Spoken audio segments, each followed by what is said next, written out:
journée nationale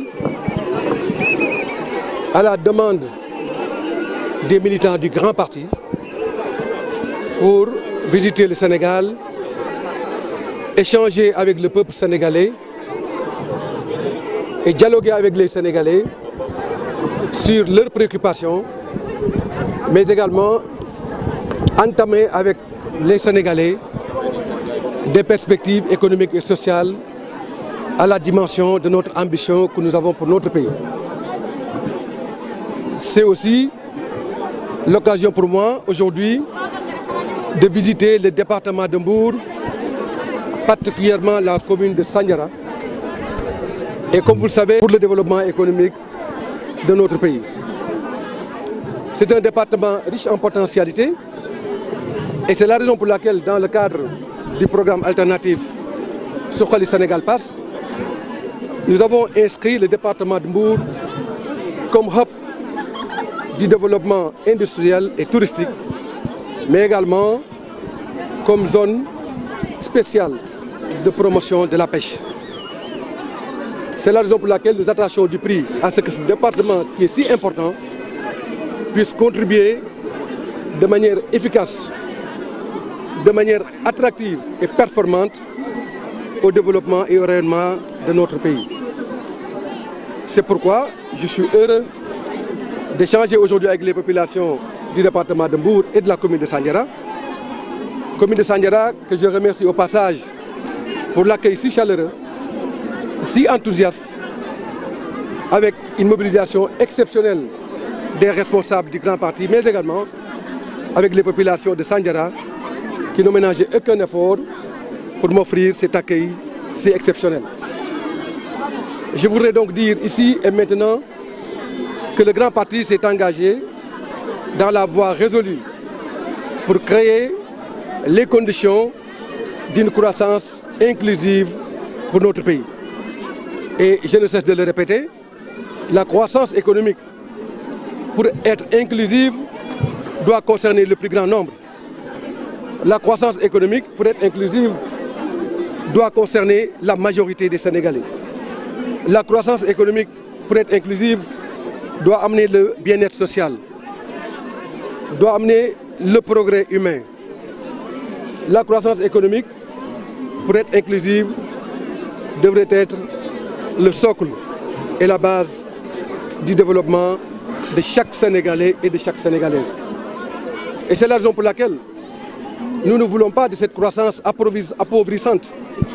Celle-là qui est dominée et qui est dirigée par des secteurs non majoritairement créateurs d'emplois et de richesses.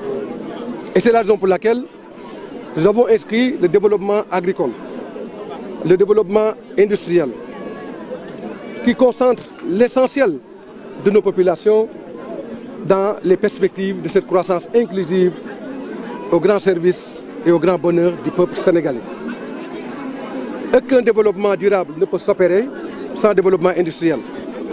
Et vous savez bien que dans notre pays, on a tendance à sauter le développement industriel pour assurer les conditions d'une émergence et cela n'est pas possible. L'émergence ne passera que par le développement d'une industrie à la hauteur de l'ambition que nous portons pour les perspectives d'une croissance inclusive pour le Sénégal. Je voudrais aussi profiter de l'occasion, bien évidemment, pour aborder une question fondamentale. Une question qui est liée à la pandémie du coronavirus qui secoue le monde.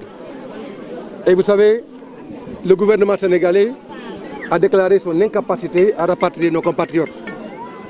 Je dis ici, à Sandiara, que le rapatriement de nos compatriotes est devenu une question de dignité nationale. Oui, oui. Le rapatriement de nos compatriotes est devenu une question de dignité nationale. Le Sénégal, ce grand peuple, ce peuple qui incarne l'espoir, ce peuple qui veut jouer sa partition en Afrique et dans le monde, ne peut pas être incapable de rapatrier ses enfants.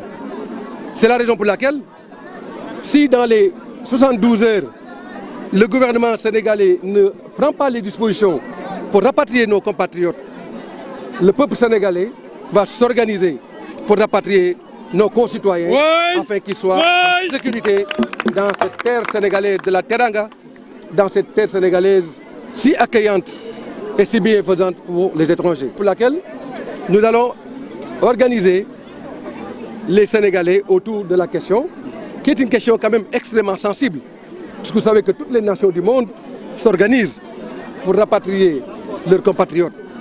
C'est aussi le lieu pour nous, peuple sénégalais, qui a toujours été à côté du peuple chinois, puisque vous savez que le Sénégal et la Chine entretiennent des relations bilatérales séculaires. Et c'est la raison pour laquelle je voudrais profiter de l'occasion pour manifester notre solidarité au peuple chinois, mais également dire que nous serons à côté de nos concitoyens pour qu'ensemble nous puissions étudier les voies et moyens les plus appropriés afin que le retour au Sénégal soit effectif et dans les plus brefs délais, des délais qui permettent à nos concitoyens de se sentir sénégalais, puisque chaque Sénégalais, chaque Sénégalaise, où est-ce qu'il se trouve, où est-ce qu'il se trouve dans le monde, doit sentir dans son cœur, dans son action de tous les jours, la fierté d'être sénégalais. Nous sommes un peuple de fierté, nous sommes un peuple de guerriers et nous sommes un grand pays et rien n'est impossible pour ce grand pays-là. C'est la raison pour laquelle nous prendrons les dispositions afin que nos camarades, nos concitoyens qui sont bloqués en Chine puissent venir. Et je pense que le gouvernement sénégalais devrait entendre le cri de cœur de ses concitoyens. Et maintenant, c'est devenu une affaire, comme je l'ai dit, de dignité nationale, qui n'est même plus l'affaire du gouvernement, c'est l'affaire du peuple sénégalais. Et le peuple sénégalais devra s'organiser pour le rapatriement sans délai de nos compatriotes en Chine.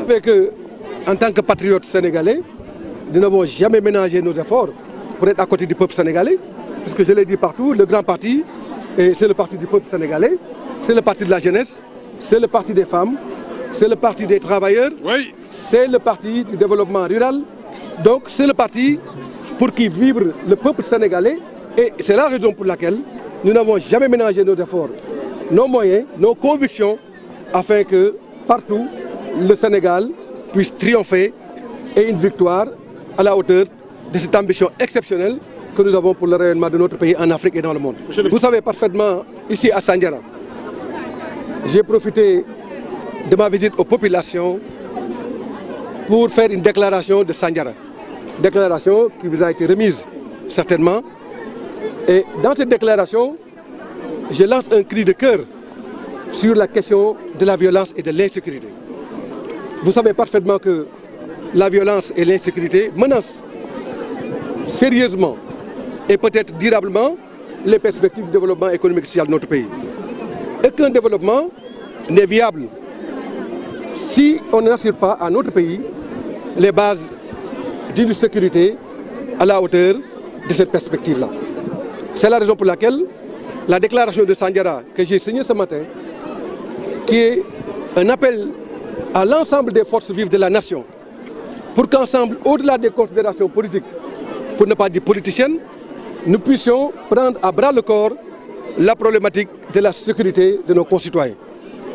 Et c'est la raison pour laquelle la déclaration de Sandiara dit avec force et pertinence notre conviction que c'est le lieu et le moment pour le Sénégal d'agir ensemble sur une perspective qui nécessite un consensus national, une cohésion nationale, puisqu'il y va de l'avenir de la nation.